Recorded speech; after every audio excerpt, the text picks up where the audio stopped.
¿Cómo se distribuirían esos 4 turnos para trabajar en la capital del país? ¿Cómo se va a financiar además la ciudad tras esta crisis de la pandemia? ¿Y cómo se va a respetar lo pactado en ese llamado contrato social para la capital del país en estos próximos 4 años donde gobernará Claudia López? Pues todas esas preguntas vamos a tratar de resolverlas con la secretaria de Planeación de Bogotá, Adriana Córdoba, quien nos acompaña a esta hora de la mañana. Qué gusto tenerla. Muy buenos días, muchas gracias. Empecemos hablando de la propuesta que hace la alcaldía. En 4 turnos para garantizar el límite del 35% de ocupación en el transporte público, se fijarían unos turnos y de esa manera comenzaría la reactivación económica en Bogotá.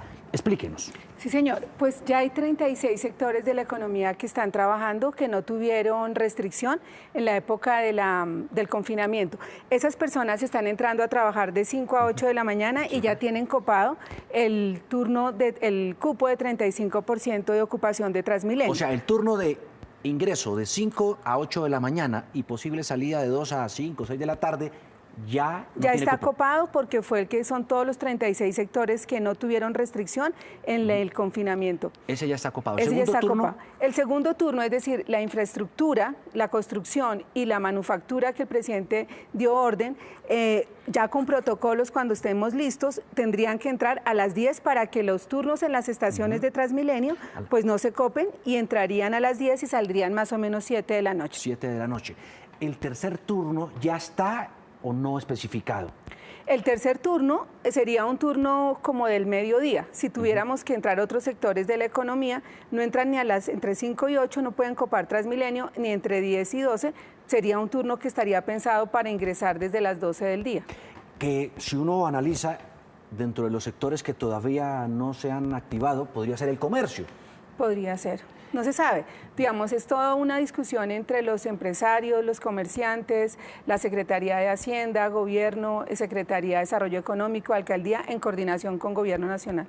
Claro, en esta franja, ¿no? Sí. En el tercer turno, que iría de 12 del mediodía hasta 8 o 9 de la noche aproximadamente. Sí. Ese sería el tercer turno y están definiéndolo. Sí, señor. Y el cuarto turno corresponde al transporte de carga y abastecimiento de la ciudad, sería en la noche. Sí, todo lo que tiene que ver con logística. Una de las metas del programa de gobierno era Bogotá despierta 24 horas. Lo que está pasando con la pandemia es que para mitigar los efectos de la emergencia, activamos ese propósito. Entonces es todo lo que signifique logística, insumos, el proveer los insumos que la cadena productiva de los otros sectores que empieza a trabajar requiere, pues es entre las 10 de la noche y las 6 de la mañana. ¿Implicaría eso que en esta franja de 10 de la noche a 6 de la mañana solamente podría transportar la carga?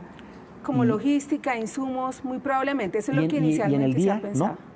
En el día no. ¿Queda completamente suspendido el transporte de carga? Pues no sabemos en ese nivel de restricción, como usted me dice, 100% nada, pues no sabemos. Pero sí la idea es entre 10 de la noche y 6 de la mañana concentrarnos en todos los temas de logística y abastecimiento. Eso también se está discutiendo con los sectores. ¿Cómo ha sido el impacto para, digamos, cambiar el presupuesto de la ciudad y las finanzas a raíz de la pandemia? Bueno, pues nosotros el febrero 28, cuando se hizo el plan de desarrollo y se le entregó al Consejo Territorial de Planeación, teníamos un plan de desarrollo que costaba 112 billones de pesos. Acá está. Sí, señor. 112.68 billones era el plan en febrero 28. A raíz del COVID tuvimos que hacer unos ajustes y hoy nuestro plan de desarrollo vale 109 billones de pesos, bajamos casi 3 billones. Acá está. De 112 a 109 billones de pesos. En inversión, eso es importante. Inversión y funcionamiento son como los dos grandes componentes de un plan de desarrollo. 109.2 billones en inversión y nos vale el plan también 30.6 billones en funcionamiento y en pago a la deuda. En total estamos hablando de un plan de desarrollo de 140 billones. Aproximado, 140 billones de pesos vale o le va a costar a esta administración esa ciudad que se ha soñado la alcaldesa Claudia López y que ha denominado el gran contrato social. La pregunta que uno entonces tiene es, ¿cómo se va a garantizar esos 109 billones de pesos para inversión? Sí, señor. Pues miren, los 109 billones de pesos para inversión provienen de recursos propios de la ciudad, pero también depende, o sea, es decir, de los impuestos que pagamos los bogotanos y del ahorro que tiene la ciudad, pero también proviene de los ingresos que vienen de la nación. Entonces, nosotros dependemos del Sistema General de Participaciones, que es lo que pagan por educación, por salud, y dependemos de esos recursos del gobierno nacional. Pero Adriana, 109 billones de pesos cuesta esa ciudad que está soñada y pues que ojalá se cumpla, ni más faltaba. Pero la pregunta es, ¿esos 109 billones de pesos están garantizados o hay que poner más valorización o hay que poner más impuestos? Bueno, valorización no vamos a poner, entonces ahí diríamos no. Okay. En el febrero 28 teníamos previsto 1.5 billones por valorización. Eso no lo vamos a contar ahora porque no vamos a cobrar valorización. Sí. Tampoco se van a cobrar más impuestos, porque sabemos que la capacidad de pago de la gente no está a la mejor y también, pues por todos estos efectos de la epidemia, vamos de pronto a dejar de percibir ingresos tributarios por 1 billón de pesos este año y eso se puede proyectar hacia los otros 4. Claro. Entonces, no más impuestos, no más valorización. ¿Qué nos queda? Adriana, cuando pasan aquí al tablero, yo les digo, esto queda grabado. Esto puede ser usado en su contra. Se lo advierto de una vez. Muy bien. Es decir, no más impuestos, no más valorización. Ajá. Esa es la política de la alcaldía de Claudia López. Sí. Garantizado para todos los ciudadanos que nos están viendo. Sí, señor. Muy bien. Y si hace falta un déficit, es decir, que cubrir. Nosotros estamos, de esos 109 billones, esperamos que 17 billones vienen de cosas del gobierno nacional, se mantengan. 17. Sí. O sea. 109 menos 17. 17 billones de pesos. No, eso sí, bórrelo. Es de los 109 billones, necesitamos 17 billones que nos los garantice el gobierno nacional. Ya. Okay. Esos 17 billones que son. Ajá. Exacto. Pero esos ya más o menos los consideramos parte de ese presupuesto. Necesitamos es que el gobierno no se baje de esos compromisos. Es decir, que el gobierno no se baje de los 11 billones que se comprometió para llevar la Transmilenio de su Engativá, ni para el Regiotram de Occidente. Y los 4.8 billones del Sistema General de Participaciones para educación, ni 1.6 de salud del FOME, para atender la emergencia. Entonces estamos contando con esos recursos que más o menos son 17 billones del gobierno nacional. Claro. Empecemos a hablar un poco de la inversión por sectores. Por ejemplo, este dinero, el equivalente a 52.6 billones de pesos, se va a invertir en lo que ustedes han denominado igualdad de oportunidades. Educación, empleabilidad, hospitales, emprendimiento. ¿Eso está garantizado? Sí, señor. En el Plan de Desarrollo del 28 de febrero, este propósito, el 1, que es el nuevo contrato social, tenía 46 billones. Crecimos 7 billones de pesos, le sumamos de 46 a 52 para poder responder a la ciudadanía en mitigar los impactos de la emergencia y también reactivar la economía. Son casi 26 billones en educación, estamos también, el segundo rubro es salud, el tercero todo lo que tiene que ver con emprendimiento, el tejido social de más o menos el 60% de las pequeñas y medianas empresas y muchos temas de generación de un ingreso mínimo. Déjeme concentrarme un poco en la empleabilidad, en el emprendimiento y en el sector productivo, que son 3 temas clave hoy y que pues, nos tienen a todos sumamente preocupados por la pandemia y la reactivación económica. ¿Qué se va a invertir ahí? Bueno, aquí tenemos varios temas. Uno grande que reactiva la economía es la infraestructura. Modelos estadísticos dicen que por 1 billón de pesos invertido se generan 16.000 empleos y estaríamos pensando más o menos en generar 500.000 empleos. ¿500.000 empleos? En términos de lo que implica la inversión en infraestructura. Nosotros estamos teniendo más o menos 34 billones en estos 4 años de infraestructura. 31 billones son más o menos movilidad y los otros son infraestructura en educación, en hospitales, en colegios. Eso va a reactivar la economía en términos de un empleo básico de mano de obra. Pero también está la empleabilidad asociada a mejorar nuevas formas de formación para el trabajo, concentrados en innovación, en emprendimiento, en virtualidad. Y son más o menos 750.000 millones de pesos de desarrollo económico que se ponen al servicio de 2.5 billones para fortalecer el emprendimiento. Mejorar el ingreso básico. El ingreso básico es lo que hoy tenemos como Bogotá Solidario en Casa, que lo queremos llevar en los próximos 4 años, y es no dejar que las personas que están pobres caigan en extrema pobreza y no dejar que las personas que están en condición de vulnerabilidad bajen a ser pobres. Eso más o menos estamos hablando de un ingreso entre 430.000 pesos y 160.000, de acuerdo a cómo complementar con los apoyos que se traen de la Nación, de Familias en Acción e Ingresos Solidarios. Un segundo, porque hay muchos televidentes que están en este momento diciendo, ¿yo cómo hago para acceder a ese servicio social de la alcaldía? ¿Quiénes podrían cumplir con esos requisitos y hacerse acreedores a ese ingreso básico? Bueno, ese es un tema muy importante porque el nuevo contrato social busca precisamente focalizar muy bien y que las personas que están pobres extremas y vulnerables mantengan un ingreso mínimo, que el pobre no se vuelva extremo y que el vulnerable no se vuelva pobre. Tenemos para eso entonces la base maestra del CISBEN, del CISBEN 3, del CISBEN 4, y Bogotá va a empezar en estos 4 años un ejercicio de revisar la estratificación y también revisar el sistema de subsidios. Pero eso va a tomar tiempo. No, hoy ya Bogotá ha tenido en estos 4 o 5 semanas de confinamiento avances en ese nuevo sistema de Bogotá Solidario y tenemos 270.000 hogares que ya han tenido un ingreso básico, un ingreso mínimo. Nuestra meta en todo esto de la emergencia son 500.000 familias entre pobres y pobres extremos y subir unos 250.000 entre vulnerables y un poquito clase media. Usted dice revisar los estratos. 1, 2, 3, 4, 5, 6. Así está dividida la estratificación en nuestro país. Cuando se refiere a eso, significa una reclasificación, es decir, alguien que hoy es estrato 3 podría pasar a ser 2, o alguien que es 2, 3, 4, 3, es decir, ¿a eso? Sí, generalmente la estratificación, que es un modelo nacional, no es un modelo del Bogotá, que busca focalizar, está más mirando las condiciones de habitabilidad y de vivienda, pero ha dejado de mirar la capacidad de pago. Entonces, cuando hablamos de revisar las estratificaciones, meter esa variable, ya han habido unos ensayos el año pasado, y nos damos cuenta que, por ejemplo, en un solo estrato, en el estrato 3, hay barrios con familias que tienen una capacidad de ingreso de 10 millones de pesos, la localidad de Chapinero, por ejemplo. Hay personas que viven con ingresos de más de 10 millones de pesos y otros barrios que tienen ingresos de menos de un salario mínimo, pero todos ¿En el mismo tienen sector? En la misma localidad, en el mismo estrato. ¿Sí? Claro. Entonces, ¿qué pasa? Que a veces se le está entregando subsidios a personas que no se merecen. La alcaldesa está recibiendo subsidio, ¿no? Tengo entendido que ella vive en un estrato 3 y recibe subsidio a través de estos programas. No de estos programas, sino de los servicios públicos, porque como en acueducto, alcantarillado hay unos subsidios por estrato, entonces le cae a todo el estrato. Si uno contabiliza esos beneficios para gente que no lo necesita, pues es lo que reclasificaría en una nueva mirada. Que quien sea 3 sea 3, quien sea 4 sea 4, ¿es eso?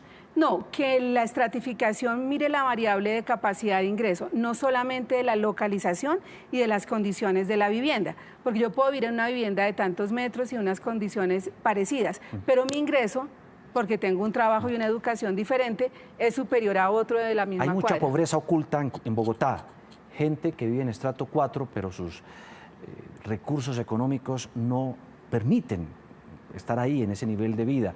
La pandemia va a dejar muchas secuelas en ese sentido. ¿Hacia allá es que van encaminados estos apoyos? Sí, el plan de desarrollo es importante saber que desde antes de la pandemia tenía previsto un nuevo contrato social que buscaba redefinir el sistema de subsidios y contribuciones. Es decir, coger todas las bases de datos que tenemos para poder construir mejor quién necesita y quién no. Entonces, estos 4 años va a ser un desafío importante para focalizar mejor y ayudar a que los que han estado excluidos incluyan, y los que hemos tenido oportunidades hagamos un poquito la fila y le demos a los demás. ¿Cuántos pobres tiene hoy Bogotá? Pues no, tenemos unas encuestas que nos permiten mirar, por lo menos hoy, los 500.000 hogares de pobres y pobres extremos que están siendo beneficiarios de Bogotá Solidario en Casa serían como los hogares priorizados. Pero allí no están los estratos 3 ni 4 que podrían terminar siendo pobres por el impacto de la pandemia. Eso es importante, que también hoy Bogotá, en las últimas 4 semanas, estamos construyendo un índice de empobrecimiento y vamos a abrir una cosa que llamamos la ventana de no identificados o la ventana de nuevos. Lo que no podemos encontrar ni por CISBEN 3 ni por CISBEN 4, lo estamos ahora buscando a través de una nueva forma de instrumento en la gente. Pasemos a otro de los puntos del plan. Cambio de hábitos. 9.5 billones de pesos ¿En qué se va a invertir específicamente? Bueno, este propósito 2 tiene que ver con la estructura ecológica principal, con el medio ambiente, con adaptarnos para mitigar los efectos de la crisis climática. Ya no podemos decir que hay un cambio climático, sino ya pasamos el otro nivel de gravedad, que es una crisis. ¿Qué significa este propósito? Que esos 9,5 billones de pesos están para proteger la estructura ecológica principal, todo lo del tema de medio ambiente, sí, el río, los cerros, los humedales, sembrar más árboles en Bogotá, mejorar las condiciones de aire. Hoy en Bogotá mueren casi 2.000 personas al año por contaminación, por problemas respiratorios. Es importante este tema porque, bueno, gran parte de todo esto que estamos viviendo con el COVID-19 se deriva en la forma en la que nos hemos comportado con nuestro medio ambiente, el maltrato que hemos tenido. ¿Cuántos árboles piensan sembrar? No, ahí pues había en el programa de gobierno 1 millón de árboles y también con el gobierno nacional, que tiene una meta en sembrar árboles en el país, queremos contribuir con esa. No es solamente sembrar árboles en espacio público, sino también en zonas de reserva y de preservación, como por ejemplo la Tomás Van der Hamen. Sí, y también recuperar espacio público. Sí, ahí hay más o menos 1.2 billones de pesos en manejar un espacio público que nos permita, y esto se articula con movilidad. El uso más frecuente de movilidad es el peatonal, pero nosotros lo hacemos con una experiencia de viaje muy deteriorada porque los andenes están muy mal y no están arborizados. Entonces, lo que buscamos acá es casi 1.2 billones de pesos en mejoramiento de andenes, que es lo que podría valer una troncal. Sí. Otro punto, legitimidad y cultura ciudadana. Esto incluye la seguridad, que es una de las principales también preocupaciones de esta ciudad. ¿Qué se va a hacer en ese punto? ¿En qué se va a invertir? ¿Más policías? ¿Más CAIs? Seguridad tiene aquí casi estos 3 billones de pesos, tiene 3 objetivos. Uno, hacer todo lo que el Estado debe hacer para prevenir el delito, para perseguirlo y para judicializarlo. Es decir, que aquí están los temas de prevención de violencias, están los temas también de mejoramiento de las URIs, de la justicia. Segundo, están los procesos de implementar en Bogotá el acuerdo de paz. Entonces está el PD de Sumapaz, el rural, y uno entre Bosa, Soacha y Ciudad Bolívar. Y están todos los temas de cultura ciudadana. También lo que tiene que ver con mejorar el comportamiento en contra del todo vale, de los fueques, de la ilegalidad. Claro. Y otro punto que también está dentro del plan de desarrollo y es clave dentro del desarrollo es el de Bogotá Región, el transporte público. 34.9 billones de pesos. Eso está garantizado. Sí, señor. Pues de aquí estamos contando que el gobierno mantenga su palabra en los 11 billones que nos cuesta la primera línea de metro, que también crezcamos en los 9.5 más o menos billones, que nos significa lo de llevar Transmilenio, la primera línea Suba y Engativá, y que lo del Regiotran de Occidente, que son también más o menos 2, que ha sido una promesa, se mantenga. Red del metro regional. ¿Qué es lo que se va a hacer exactamente? ¿A qué es lo que se comprometió esta alcaldía? La primera línea del metro, ¿de dónde a dónde? Suba Engativá, o sea, hasta donde estaba, y luego llevar Suba Engativá, que es la segunda parte que le estamos pidiendo al gobierno nacional, son más o menos 9.5 billones de pesos en eso, y la red de metros... Pero eso ya es otro rubro. Sí, o sea, lo que ya quedó contratado. Lo que tiene ya presupuestado el gobierno para desembolsarle a la alcaldía de Bogotá es la primera línea, pero la que viene hasta la calle 100, en el cambio, en la modificación del diseño que le hizo esta alcaldía también. Sí, esos son 11 billones de pesos. 11 ¿sí? billones. Billones. Y lo que nosotros le estábamos pidiendo al gobierno... O sea, son 9.5, ¿de dónde los van a sacar si el gobierno no ha dicho, mire, aquí están? Pues el gobierno sí se ha comprometido en que nos iba a apoyar a llevar la primera línea hasta Suba y Engativá. En la carta al presidente que se le entregó la semana anterior, se le recuerda, digamos, ese compromiso y aspiramos a que se mantenga, porque todo eso es lo que nos va a ayudar a reactivar la economía también. ¿Pero ese compromiso está por escrito? Pues esperamos, o sea, no está por escrito como se lo pregunto porque billones. Los otros sí lo están. Sí, sí. Entonces la respuesta es no, pero está el compromiso y la voluntad, queremos que se materialice. Claro, es decir, la extensión de línea Engativá y Suba, para ponerlo en términos prácticos, dependerá. Exacto. Dependerá de los recursos que el gobierno nacional se prometió dar. Perfecto, aclarando eso. ¿En qué más se va a invertir este monto? Pues tenemos también aquí todo lo de la 68, también la mejoramiento de 45. O sea, troncal de la 68. Lo que inicia, sí, lo que se aprobó de la troncal de la 68, también hay Pero más. por allí se va a extender el metro. Tenemos nosotros varias. Esto es muy bonito cuando usted lo escribe acá, de red de metro regional, porque las decisiones de si la séptima, de si la 68, de qué se hace por la Boyacá, etcétera, todo tiene que estar articulado a una imagen de que ahora el ordenador de la ciudad va a ser el sistema metro, basado en metro y no basado en troncales. Entonces, todo va a depender de cómo se articula un sistema. Y cuando hablamos de la red de metro regional es porque con el Regiotran del Norte de Cundinamarca también necesitamos hacer las conexiones para que sea algo articulado mucho más Bogotá-región. ¿Cuántas troncales va a ser esta alcaldía? No, lo que está aprobado es la de la 68. La de la avenida 68. ¿La Boyacá? No, o sea, ahí estamos trabajando sobre... ¿Avenida Ciudad de Cali? No. No. Muy bien. Entonces, ¿se garantiza la red metro-región? Sí. Sí, perfecto. Hablemos de este otro punto. Bogotá-región con gobierno abierto y transparente, 4.9 billones de pesos. ¿Qué comprende? Bueno, aquí están muchos de los recursos que están relacionados con el plan de ordenamiento territorial, también están los temas de transparencia, de gobierno abierto, de tecnología, todo lo que tiene que ver con participación, fondos de desarrollo local en los temas de participación ciudadana, y es gobierno abierto y transparente. Gobierno abierto y transparente, es decir, lucha contra la corrupción. ¿Es lo lucha contra la corrupción, acceso a información, mejoramiento de la tecnología, y los temas con articulación con la región. Claro. ¿Todo esto empieza a verse desde cuándo? Pues se tiene que empezar a ver desde este segundo semestre del 2020, porque realmente lo que queremos en infraestructura es poder empezar ya temas como el arreglo de las 45 estaciones de Transmilenio. Queremos aprovechar que el confinamiento va a permitir menos personas en las calles y aprovechar eso para poder hacer esos trabajos. Es un ejemplo de empezar este mismo año.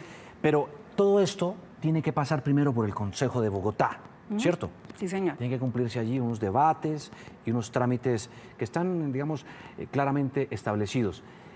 ¿Está garantizado que el plan se apruebe tal y como está? No, porque precisamente lo que significa la democracia es que nosotros entregamos un plan el 28 de febrero al Consejo Territorial de Planeación. Se modificó también por lo de la pandemia, pero por la participación ciudadana, más de 22.000 propuestas recibimos de la ciudadanía y un concepto del Consejo Territorial de Planeación. El 30 de abril inscribimos un plan de desarrollo en el Consejo y el Consejo tiene todo este mayo para hacer una discusión.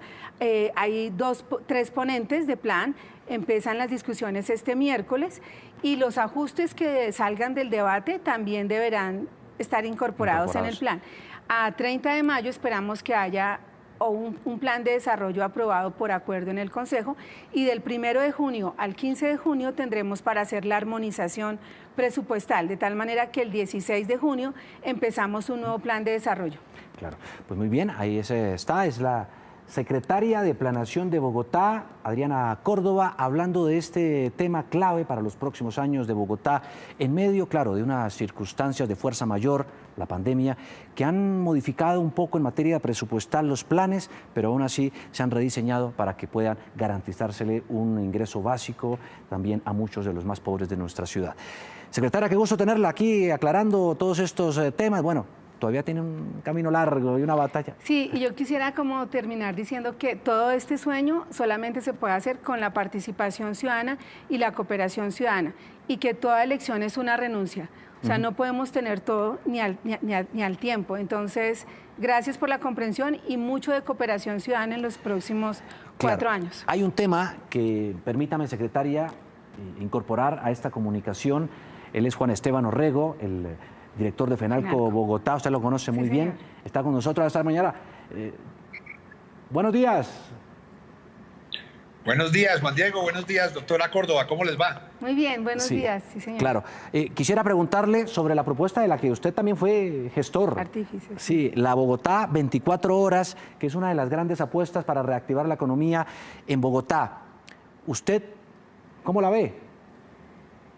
Bueno, pues esta es una idea que lleva muchísimos años rondando en Bogotá, en todos los diferentes estamentos. Nosotros desde Penalco, con el Bogotá Despierta, siempre hemos visto una oportunidad para hacer un mejor uso de la infraestructura de la ciudad, para generar más empleo, para que se mejore la movilidad, el tema del Bogotá 24 horas.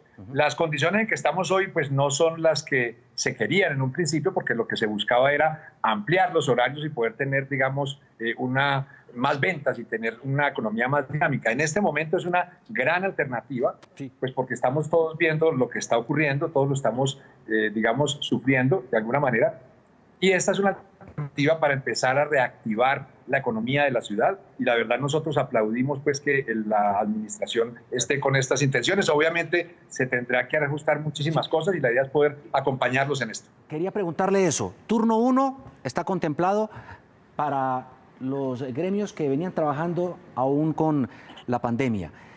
El turno 2 para los de la manufactura, construcción e infraestructura. El turno 3, que es más o menos desde las 12 del día hasta las 8 o 9 de la noche, todavía no está especificado. ¿Qué gremios cree usted deberían incorporarse allí?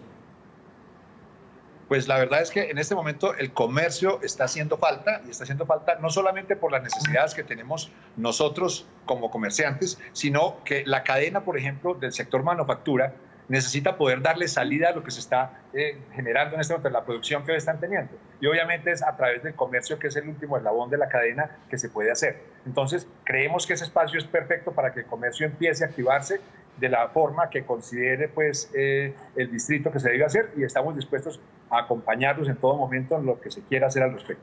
¿Cómo ha oído usted los planes de esta alcaldía para ayudar a los comerciantes en medio de esta crisis? Pues la verdad es que para cualquier gobernante lo que hoy está ocurriendo en Bogotá, en Colombia, en el mundo entero, es tal vez el reto más grande que puede haber vivido. Y obviamente todo lo que están buscando es conservar la vida, que los ciudadanos estén saludables. Se ha generado un espacio muy importante con el cual el sector salud se ha podido activar, se ha podido poner a punto, y ya lo que sigue es continuar activando el sector productivo, que vemos pues que se está haciendo. Obviamente hay muchas inquietudes y hay muchas preocupaciones por parte de los diferentes sectores, pero esperamos pues que ya poco a poco sigamos evolucionando. Vimos cómo desde la semana pasada empezaron todas las empresas a buscar cumplir con los protocolos. Vimos cómo ya desde ayer la Secretaría de Tránsito se activó, y seguimos durante esta semana con estas activaciones, y esperamos que continúe de esta forma y así desaceleremos la cantidad de quiebras que se están dando en las empresas y la gran cantidad de personas que se están quedando sin empleo en este momento, pues que hay que frenarlo de alguna manera. Claro. Doctor Orrego, frente a los impuestos y la financiación de este plan que se ha planteado para Bogotá, usted había sugerido en medio de esta crisis, déjeme hacer una especie de puente aquí y comprometer un poco a la secretaria de Planeación, sobre el tema de la valorización. ¿Cuál es? Pues ahí los estaba escuchando hace un minuto con mucho agrado, que no se va a continuar con este cobro. Esta es una situación muy difícil para el distrito, pues porque obviamente ellos ustedes estaban contando con este recurso para las obras de valorización, que efectivamente se van a prorrogar por lo que estoy escuchando, y nosotros lo que estábamos pidiendo era que no se cobrara, e inclusive que se reembolsaran esos casi 700.000 millones de pesos que se han pagado. No, que no se haga tantas ilusiones, me dice el doctor Orrego, acá me dice la Adriana, ¿por qué? ¿Por qué? Pues no vamos a cobrar el 1.5 billones de pesos de valorización, pero no vamos a reembolsar lo que ya se cobró, porque lo que se cobró ya no se devuelve. Exacto, eso sí no se puede soñar en eso. No, sí. Porque tenemos que igual garantizarle el espacio público. Gran parte de las obras de valorización iban a cubrirse para espacio público. O sea, no se va a devolver. No, devolver no. Ok, pero no se va a cobrar el resto. No se va a cobrar el 1.5 que estaba previsto, no. No se va a cobrar el 1.5% que estaba previsto. Billones de pesos. Ok, pues lástima que no se pueda devolver, pero por lo menos esta es una forma de alivio, y hay que continuar trabajando. Pero ahí es donde vale la pena. Sí. Ahí es donde vale la pena el cálculo de esto de los estudios estadísticos que muestran que 1 billón de pesos en infraestructura produce 16.000 empleos. Entonces es más importante generar reactivación desde esa manera. Claro. Bueno, esa lo vi como un poquito aburrido, doctor Orrego, no se pudo del todo devolver el dinero, pero le voy a dar otra noticia que dio aquí la secretaria. Ella dijo que no va a poner más impuestos. Eso es maravilloso. En este momento lo que requerimos es reactivar la ciudad y entre todos generar. Ella estaba diciendo algo muy cierto, que toda decisión requiere un sacrificio. Pues en este momento todos estamos poniendo. Y la idea es poder continuar reactivando la ciudad a la mayor velocidad posible, porque de verdad la situación que están viviendo, no solamente el comercio, todo el sector productivo, hoy es muy preocupante porque muchas empresas están dejando de ser viables. Y por eso es tan importante que, cumpliendo con todas las medidas de sanidad que se requieran, podamos reactivar la ciudad a la mayor brevedad posible. Yo creo que ahí es súper importante que toda la ciudadanía sepa que nuestra apuesta es por 3 sostenibilidades. Necesitamos la sostenibilidad ambiental, la sostenibilidad social, pero también la sostenibilidad económica. Y por eso proteger ese 60% del tejido productivo de Bogotá, que son las pequeñas y medianas empresas, es una prioridad. Entonces vamos a tener que aprender nuevas cosas en innovación, en formación, en emprendimiento, en creatividad, pero creo que esta lección aprendida de la epidemia nos ha hecho ver que en cooperación logramos más. Todos ponen, sí, esa es la... Todos ponen. Todos ponen. Bueno, pues... así es. Doctor Orrego, muchísimas gracias por este contacto con Noticias Caracol, por contarnos, bueno, cómo ven ustedes todas estas propuestas que hace la Alcaldía Mayor de Bogotá, que tendrán que surtir el trámite debido en el Consejo de la Ciudad. Y bueno, lo único que abre también una luz de esperanza es no más valorización, no más impuestos. Y la secretaria se comprometió aquí al aire. Dejó la palabra empeñada. No, eso está maravilloso, eso es maravilloso, y ahora buscar continuar con esa activación de 24 horas puede ser una gran ayuda. Ojalá poco a poco lo empecemos a ampliar, a flexibilizar, y que pues todas las personas puedan trabajar dependiendo de lo que se va generando en espacios, en los huecos que estamos viendo para los diferentes sectores. Todos los sectores se deben reactivar. Muchas gracias. Claro, porque por ejemplo uno podría peluquearse a medianoche, es una de las alternativas. Es claro, ¿no? Y pues obviamente la gente va a cambiar de pronto sus costumbres, de pronto unos van a poder trabajar de noche y dormirán de día, como en muchos otros lugares, pero podemos generar empleo para todos y podemos tener una ciudad activa. Claro. Y garantizar la seguridad es uno de los también grandes y enormes desafíos en medio de esta propuesta de Bogotá 24 horas. Doctor Orrego, gracias por estar con nosotros. ¿Quería decir algo, Adriana? Sí, pues que este plan de desarrollo sí depende del financiamiento que la Nación, los compromisos que la Nación ha tenido para Bogotá, los mantenga. También estamos creciendo en deuda. O sea, nosotros antes del 28 de febrero teníamos un plan financiado con casi 6 billones de deuda. Ahorita subimos a 3.5 más el endeudamiento. Entonces... Pero me deja preocupado usted, si todo eso depende del gobierno nacional. No todo, pero sí un porcentaje. 17 billones. De que cumpla lo que se ha comprometido. 17 billones para poder cumplir todo esto, ¿no? Sí, porque es que Bogotá generalmente... Es un hueco no menor. No lo llamemos hueco porque estamos pensando que el gobierno va a cumplir su palabra, que todo lo del Sistema General de Participaciones, esos 4.8 billones se van a mantener, que en salud nos van a dar 1.6 del FOME, entonces... y que lo que ya dijo en Transmilenio lo va a mantener, la red de metro, esa primera línea de metro también. Entonces, lo que necesitamos acá es cumplir con lo que ya se comprometió. Muchísimas gracias por estar con nosotros aquí en Noticias Caracol para ayudarnos a entender todos estos importantes temas en los desafíos que hay para enfrentar la pospandemia, claro, lo que falta por toda esta crisis y lo que viene para la ciudad. Gracias por estar con nosotros. Muchísimas gracias, muy amables.